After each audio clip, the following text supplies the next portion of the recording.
بسم اللہ الرحمن الرحیم۔ اعتکاف کی حقیقت۔ نحمدہ ونصلی علی رسولہ الکریم، اما بعد۔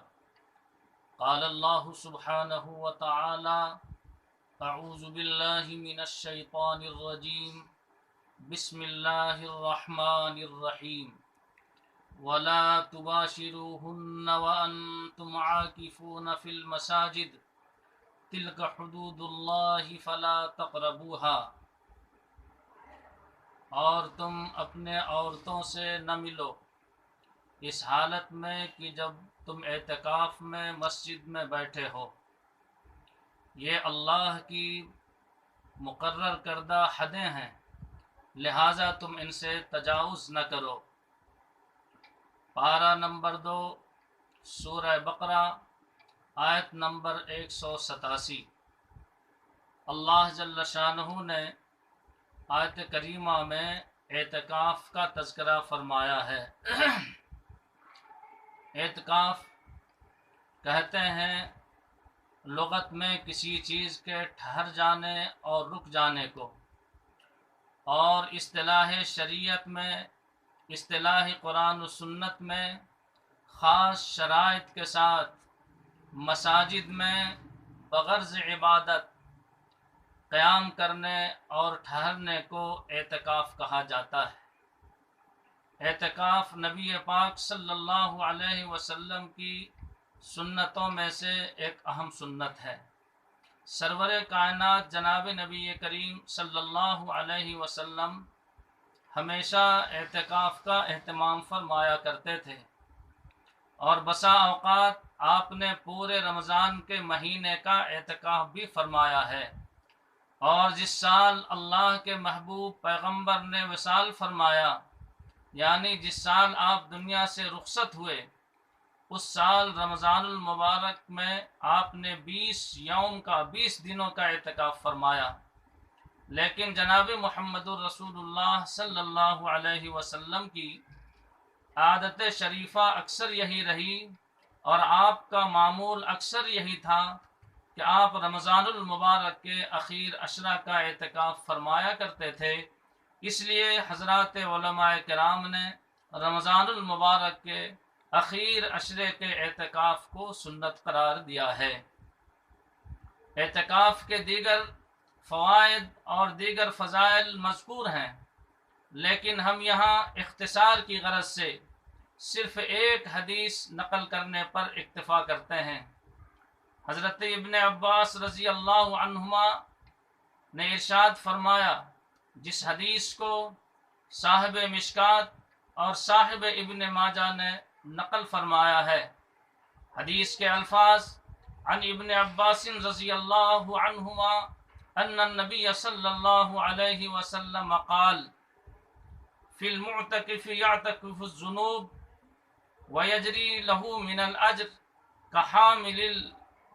کحامل الحسنات، او کما قال علیہ الصلاۃ والسلام۔ سرکار دو عالم صلی اللہ علیہ وسلم نے ارشاد فرمایا کہ معتکف جب اعتکاف میں ہوتا ہے تو بہت سارے گناہوں سے محفوظ ہو جاتا ہے۔ یہ اہم فائدہ اللہ کے نبی صلی اللہ علیہ وسلم نے اعتکاف فرمایا۔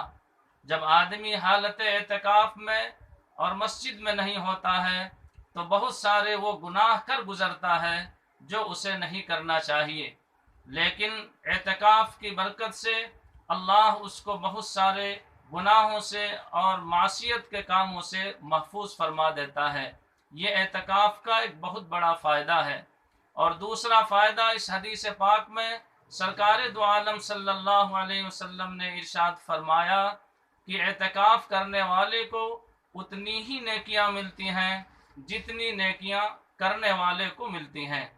اس کا مطلب یہ ہے کہ اعتکاف میں جب آدمی بیٹھتا ہے تو بہت ساری دوسری عبادتوں سے وہ محروم ہو جاتا ہے، یعنی دوسری عبادتیں حالت اعتکاف میں وہ نہیں کر سکتا۔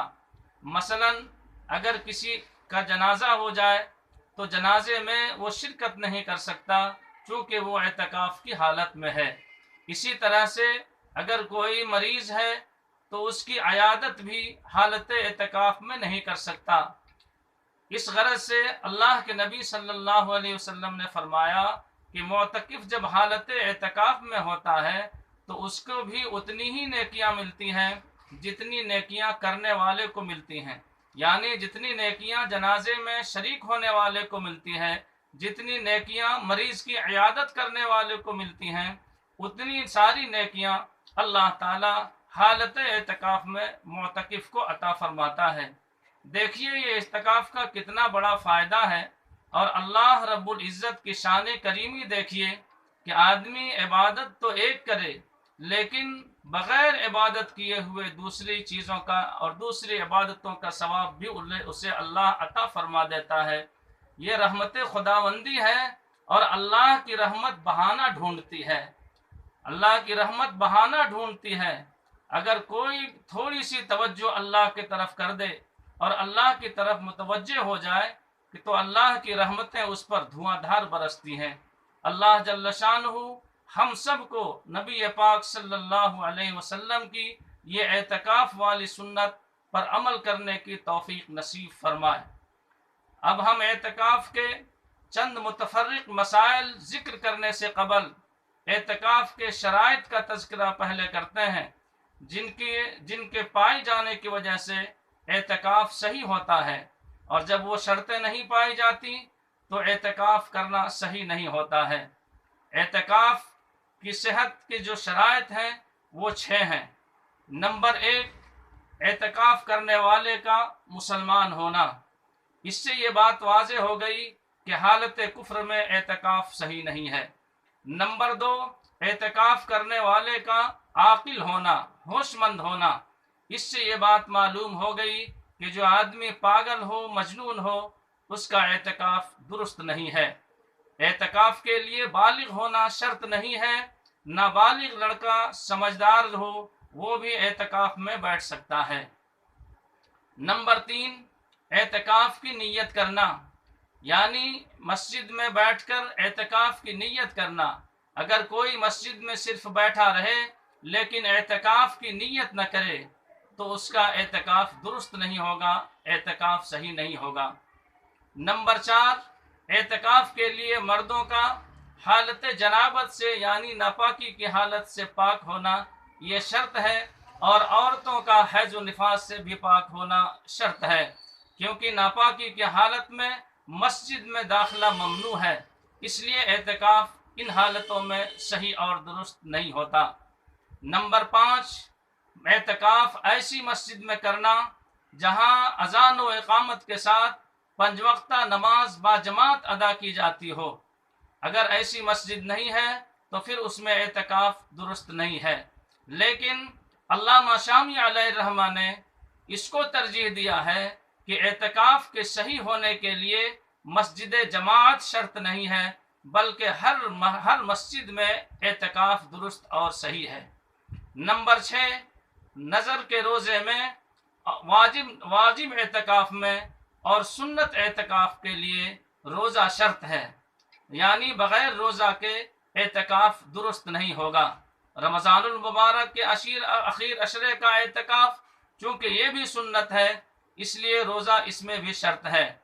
اگر ان 6 شرطوں میں سے کوئی ایک شرط بھی مفقود ہو اور نہ پائی جائے تو پھر اس حالت میں اعتکاف صحیح نہیں ہوگا۔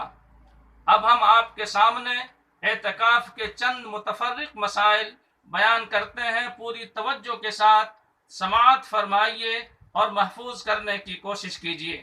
مسئلہ نمبر 1، عشرہ اخیرہ کے مسنون اعتکاف میں بیٹھنے کے لیے ضروری ہے کہ 20 رمضان المبارک کو غروب آفتاب سے پہلے مسجد میں داخل ہو جائیں، اور اعتکاف کی نیت بھی غروب سے پہلے ہی کر لے، خواہ مسجد میں داخل ہوتے ہوئے، چنانچہ غروب آفتاب کے بعد مسجد میں داخل ہوا یا پہلے سے ہی مسجد میں موجود ہے لیکن نیت غروب آفتاب کے بعد کیا، تو ان دونوں صورتوں میں اعتکاف رمضان المبارک کے اخیر عشرے کا نہیں ہوگا، اس لیے کہ پورے عشرے کا اعتکاف نہیں ہوا، اور رمضان المبارک میں جو اعتکاف سنت ہے وہ پورے عشرے کا اعتکاف سنت ہے۔ مسئلہ نمبر 2، رمضان المبارک کے اخیر عشرہ کا اعتکاف شہر کے ہر محلہ کے حق میں سنت مؤکدہ علی الکفایہ ہے۔ سنت مؤکدہ علی الکفایہ کا مطلب ہے کہ کم از کم ایک آدمی بھی ہر محلے کی مسجد میں بیٹھ جائے، اس کا بیٹھنا ضروری ہے، ورنہ پورا محلہ ہی سنت کا چھوڑنے والا ہوگا اور گنہگار ہوگا۔ مسئلہ نمبر 3، طبعی یا شرعی حاجات اور ضرورت، مثلا پیشاب، پاخانہ، غسل جنابت یعنی ناپاکی کا غسل اور وضو وغیرہ کے سوا کسی بھی سبب سے مسجد سے باہر نکلنا اعتکاف کو توڑ دیتا ہے، خواہ یہ نکلنا ایک لمحہ ہی کے لیے کیوں نہیں ہو، اور جان بوجھ کر ہو یا بھول کر ہو، خوشی سے ہو یا مجبوری سے ہو۔ البتہ کسی مجبوری سے اعتکاف توڑا تو گنہگار نہیں ہوگا، مثلا بیماری کے عذر سے نکلا، یا مسجد اچانک گرنے لگی اس وجہ سے نکل گیا، یا جبراً مسجد سے کسی نے نکال دیا، یا پیشاب پاخانہ کے لیے نکلا تھا مگر قرض خواہ نے پکڑ کر روک لیا، یا جنازہ کے لیے نکلا، یا اپنا سامان برباد ہونے کے ڈر سے نکلا، یا اعتکاف یاد ہی نہ رہا اور بھول کر نکل گیا، تو ان تمام صورتوں میں نکلنے پر کوئی گناہ تو نہیں لیکن اعتکاف ٹوٹ جائے گا، بلکہ بعض صورتوں میں تو اعتکاف کا توڑ دینا بھی واجب ہے۔ مثلا اگر کوئی انسان پانی میں ڈوب رہا ہو یا آگ میں اچانک جل رہا ہو، اسے بچانے کے لیے، یا جنازہ تیار ہے اور اس پر نماز جنازہ پڑھانے والا کوئی نہیں ہے، یا ایسی گواہی کے لیے نکلنا جو اس کے ذمہ واجب ہے، جس کے بغیر کسی کا حق مارا جا رہا ہو، تو ان تمام صورتوں کے لیے نکلنا ضروری ہے، اعتکاف ٹوٹ جائے گا، قضا واجب ہوگی۔ البتہ اگر مسجد گرنے لگی یا جبراً کسی نے نکال دیا اور نکلتے ہی فوراً دوسری مسجد میں چلا گیا تو پھر اس صورت میں اعتکاف نہیں ٹوٹے گا۔ مسئلہ نمبر 4، معتکف کا کھانے سے قبل یا بعد ہاتھ دھونے کے لیے مسجد سے نکلنا جائز نہیں ہے، مسجد ہی میں کسی برتن میں دھو لیا کرے۔ منجن یا مسواک وغیرہ وضو کے ساتھ بقدر ضرورت کر سکتا ہے، صرف منجن وغیرہ کے لیے مسجد سے نکلنا جائز نہیں ہے۔ وضو سے پہلے یا بلا ارادہ وضو خانہ پر بیٹھ کر صابن سے ہاتھ منہ دھونا بھی جائز نہیں ہے۔ اسی طرح وضو کے بعد وضو خانہ پر کھڑے ہو کر رومال سے وضو کا پانی خشک کرنا، سکھانا، یہ بھی جائز نہیں ہے۔ ان سب صورتوں میں اعتکاف ٹوٹ جائے گا۔ مسئلہ نمبر 5، جب بھی کسی شرعی یا طبعی ضرورت کے لیے نکلے تو اس سے فارغ ہوتے ہی فوراً بلا تاخیر مسجد میں لوٹ آئے، ورنہ اعتکاف ٹوٹ جائے گا۔ اور مسجد سے باہر نکلنے کا حکم تب لگے گا جب دونوں پیر مسجد سے باہر ہوں اور دیکھنے والے بھی سمجھیں کہ یہ شخص مسجد سے باہر ہے، لہٰذا صرف سر باہر نکالنے سے اعتکاف نہیں ٹوٹے گا۔ مسئلہ نمبر 6، معتکف نے دن میں جان بوجھ کر کھا لیا تو اس کے ساتھ اعتکاف بھی ٹوٹ جائے گا اور روزہ بھی ختم ہو جائے گا، لیکن بھول کر کھانے پینے سے نہ روزہ ٹوٹے گا اور نہ اس کا اعتکاف ٹوٹے گا۔ مسئلہ نمبر 7، عشرہ اخیرہ رمضان المبارک کے مسنون اعتکاف میں صرف اس دن کی قضا واجب ہے جس میں اعتکاف ٹوٹا ہے، اور فساد کے بعد یہ اعتکاف نفل ہو گیا۔ اب ایک دن کی قضا چاہے رمضان میں ہی کر لے یا رمضان المبارک کے بعد نفل روزے کے ساتھ کرے، اور اعتکاف دن میں فاسد ہوا ہے تو صرف دن کی قضا واجب ہوگی۔ صبح صادق سے قبل شروع کرے، غروب آفتاب تک کر لے، اور اگر رات میں اعتکاف فاسد ہوا تو رات دن دونوں کی قضا واجب ہے۔ غروب آفتاب سے قبل اعتکاف شروع کرے اور دوسرے روز غروب آفتاب کے بعد ختم کر دے۔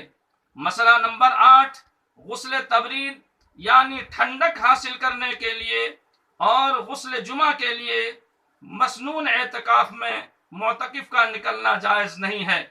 لہذا جائز طریقہ پر غسل کی صورت یہ ہے کہ مسجد میں کوئی بڑا ٹب وغیرہ رکھ لے اور اس میں بیٹھ کر غسل کر لے، یا مسجد کے کنارے پر اس طرح بیٹھے کہ استعمال کیا ہوا پانی مسجد میں نہ گرے، یا بجائے غسل کے کوئی تولیہ بھگا کر بدن پوچھ لے۔ البتہ اگر استنجا خانہ میں غسل خانہ ہے تو استنجا کرنے کے لیے جائے تو جلدی سے غسل کر لینے کی گنجائش ہے، لیکن اس میں غفلت کا زیادہ امکان ہے، اس لیے گنجائش کے بعد بھی احتیاط برت لی جائے تو بہتر ہے۔ مسئلہ نمبر 9، نماز جنازہ مسجد کے خارج حصہ میں پڑھنے کے لیے نکلنے سے اعتکاف ٹوٹ جائے گا۔ مسئلہ نمبر 10، معتکف کا اخراج ریح یعنی ہوا خارج کرنے کے لیے مسجد سے باہر نکلنا جائز ہے، اس سے اعتکاف نہیں ٹوٹے گا۔ البتہ اگر کوئی شخص ہے جو ریاحی مریض ہے، بار بار اس کو اعتکاف میں ریاح کی ضرورت پڑتی رہتی ہے، تو ایسے آدمی کو چاہیے کہ وہ اعتکاف سے پرہیز کرے، اعتکاف میں نہ بیٹھے۔ مسئلہ نمبر 11، تھوکنے کے لیے مسجد سے باہر نکلنا درست نہیں ہے، بلکہ ضرورت ہو تو کھڑکی وغیرہ سے باہر تھوک لیا کرے، یا پھر اگالدان وغیرہ رکھ کر اس میں تھوک لے، بعد میں اس کو کوئی صاف کر دے۔ مسئلہ نمبر 12، بقدر ضرورت مباح اور جائز قسم کی باتیں کرنا درست ہے اور خاموش رہنا بھی جائز ہے، لیکن گفتگو کرنے میں یہ احتیاط ضروری ہے کہ کسی دوسرے اعتکاف کرنے والے یا کسی دوسرے نمازی کی راحت اور عبادت میں خلل نہ آئے، ورنہ پھر یہ گفتگو ناجائز ہوگی۔ اور یہی حکم موبائل سے بات کرنے کا بھی ہے، اور بہر صورت لایانی اور فضول باتوں سے گریز اور پرہیز کرے۔ مسئلہ نمبر 13، مردوں کے لیے اعتکاف اس وقت درست ہوگا جب وہ اعتکاف مسجد میں کرے، اگر مسجد میں اعتکاف نہیں کیا تو اس کا اعتکاف درست نہیں ہوگا۔ مسئلہ نمبر 14، اگر کسی بستی یا محلہ میں کسی نے بھی اعتکاف نہیں کیا تو سوائے نابالغ بچوں کے چھوڑ کر، کیونکہ وہ ابھی مکلف نہیں ہیں، بقیہ سارے لوگ مرد و عورت ترک سنت کے وبال میں گرفتار ہوں گے اور سب کو ترک سنت کا گناہ بھگتنا پڑے گا۔ اب اخیر میں چند باتیں جو اعتکاف کی حالت میں زیادہ تر کرنے کی ہے وہ ذکر کی جاتی ہے، ملاحظہ فرمائیں۔ نمبر 1، تلاوت کی کثرت کی جائے۔ نمبر 2، نوافل کی کثرت کی جائے۔ نمبر 3، تحیت المسجد، تحیت الوضو، اشراق و چاشت، اوابین التہجد کی کثرت کی جائے۔ درود شریف، کلمہ طیبہ اور استغفار کی کثرت کی جائے۔ شب قدر کی 5 راتوں میں شب بیداری، دعاؤں کی کثرت، یعنی اپنے والدین، اپنے اعزاء اقربا، دوست احباب اور پورے عالم انسانیت کے حق میں دعاؤں کا اہتمام کیا جائے، اور شب قدر کی راتوں میں اس دعا کا بھی خاص طور سے اہتمام کیا جائے۔